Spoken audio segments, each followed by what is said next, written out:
દેશભરમાં નકલીની ભરમાર ચાલી રહી હોય તેવી ઘટનાઓ પણ સામે આવી રહી છે અને એવામાં અમદાવાદ શહેર પોલીસે એક એવો આરોપી પકડ્યો છે કે જ્યારે પોલીસ ઇન્સ્પેક્ટર ક્યારેક ફૂડ ઓફિસર તો ક્યારેક ઇન્કમ ટેક્સ ઓફિસર બનતો હતો।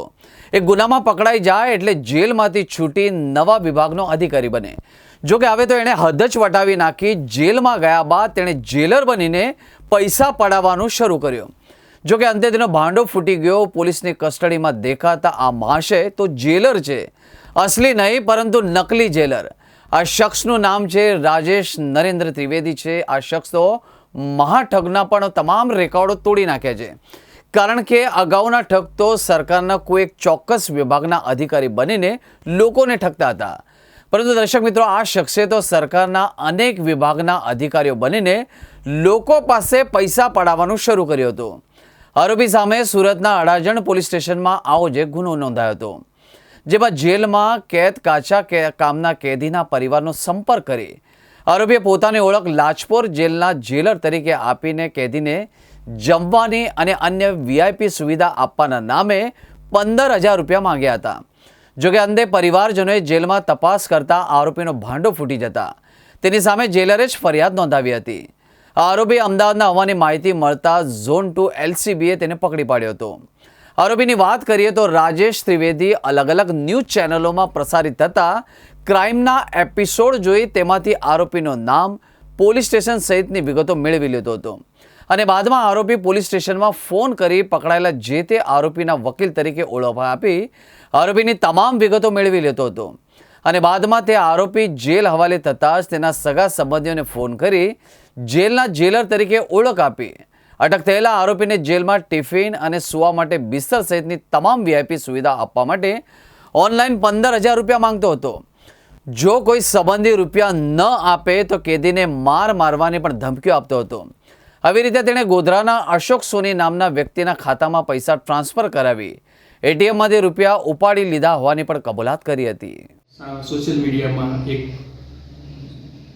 ઓડિયો વાયરલ થયેલો હતો, જે બાબતે અડાજણ પોલીસના દ્વારા એક જ ગુનાના 3 આરોપીઓની ધરપકડ દ્વારા કોર્ટના હુકમથી એને 8/11/2025ના રોજ રાત્રે અંદાજે 10:30 વાગે લાજપોર જેલ ખાતે દાખલ કરવામાં આવ્યા હતા। અજાણી વ્યક્તિઓ દ્વારા આરોપીના પરિવારજનોને મજકૂર કેદીઓને જેલમાં દાખલ થયા પહેલાં અંદાજે સાંજે 6:30 થી 7:30ની વચ્ચે ફોન કરી અને ગેરકાયદેસર રીતે રૂપિયાની માંગણી કરેલ।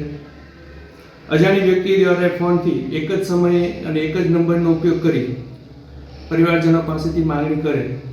ખરેખર તેઓ કેદીઓ કે તહોમતદારો જેલ ખાતે અંદર હાજર થયેલા જ હતા નહીં અને બાહ્ય ઇસમો દ્વારા ગેરરીતે રૂપિયાની માંગણી કરેલ હતી અને આવું જણાઈ આવતા અજાણી વ્યક્તિઓ વિરુદ્ધ ખોટી ઓળખાણ આપી અને ગેરકાયદેસર પ્રવૃત્તિ કરવા બદલ સચિન પોલીસ સ્ટેશન ખાતે ફરિયાદ દાખલ કરવામાં આવેલ છે અને આપના માધ્યમ દ્વારા જણાવવાનું કે જાહેર જનતાને કોઈ પણ પ્રકારના આવી રીતના ફોન દ્વારા કે વિડીયો કોલ દ્વારા કોઈ પણ રૂપિયાની માંગણી કરવામાં આવે તો સતર્ક રહી નજીકના પોલીસ સ્ટેશનમાં ફરિયાદ નોંધાવી અથવા તેમને જાણ કરી અને તેઓના વિરુદ્ધ કાયદેસરની કાર્યવાહી કરવા આપ સર્વ લોકોજનોને અપીલ છે।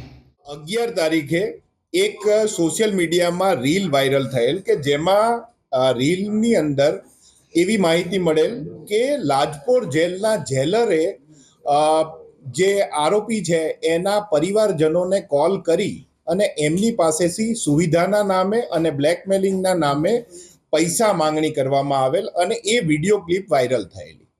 એ અનુસંધાને અડાજણ પોલીસ સ્ટેશનના અને સચિન પોલીસ સ્ટેશનમાં તારીખ 15/11ના રોજ એક ગુનો દાખલ કરવામાં આવેલ। એ ગુનાના કામે જે નંબરથી કોલ કરવામાં આવેલો હતો એ કોલના આધારે ડીસીપી ઝોન 2 એલસીબીના જે પીએસઆઈ છે કેડી પટેલ તેઓએ આ તપાસ શરૂ કરી અને તપાસના અંતે જ્યારે કોલ ડિટેલને મેળવ્યું ત્યારે એ વ્યક્તિ અમદાવાદના એક વ્યક્તિ સાથે સંપર્કમાં હોવાનું જાણવા મળેલ।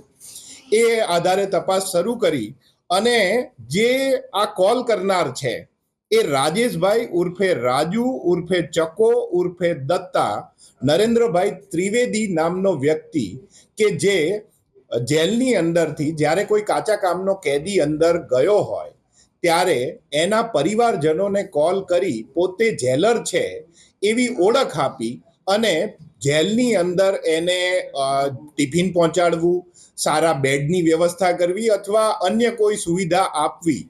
અને જો એવું આ લોકો એ બાને જો પૈસા ન આપે તો એને ધાક ધમકી આપવી કે તમારા જે રિલેટિવ છે કે જે કાચા કામના કેદી તરીકે જેલમાં આવેલા છે તેઓને ટોર્ચર કરવામાં આવશે, હેરાન કરવામાં આવશે, એવી રીતના કોલ કરી અને ખોટી પોતાની જેલર તરીકેની ઓળખ ઊભી કરી અને જે કેદી તરીકે જનાર છે તેમના પરિવારજનો પાસેથી પૈસાની માંગણી એનો મેઇન ઉદ્દેશ્ય રહેતો. જ્યારે આ આરોપીને પકડવામાં આવેલ અને એનો ગુનાહિત ઇતિહાસ તપાસેલા ત્યારે એના વિરુદ્ધમાં 4 જેટલા ગુના આવા જ કે જેમાં ક્યાંક એ નકલી ઇન્કમટેક્સ ઓફિસર બન્યા હોય, ક્યાંક નકલી મામલતદાર બન્યો હોય, ક્યાંક નકલી પોલીસ ઇન્સ્પેક્ટર બન્યો હોય કે ક્યાંક નકલી ફૂડ સેફ્ટી ઓફિસર બન્યા હોય અને ચીટિંગ અને પ્રોહિબિશનના જેવા 6 જેટલા ગુના એના વિરુદ્ધ નોંધાયેલા છે.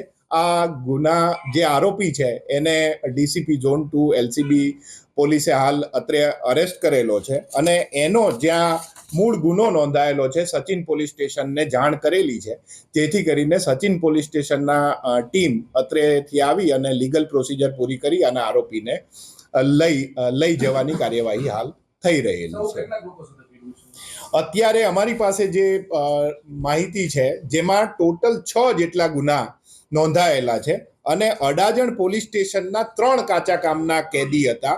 એ 3 કાચા કામના કેદીના પરિવારજનોને, એકની પત્નીને, એકના પિતાને અને એકના ભાઈને કોલ કરી અને એમણે 15,000 જેટલી રકમ દરેક પાસેથી માંગી અને આ ગુનો આચરેલો.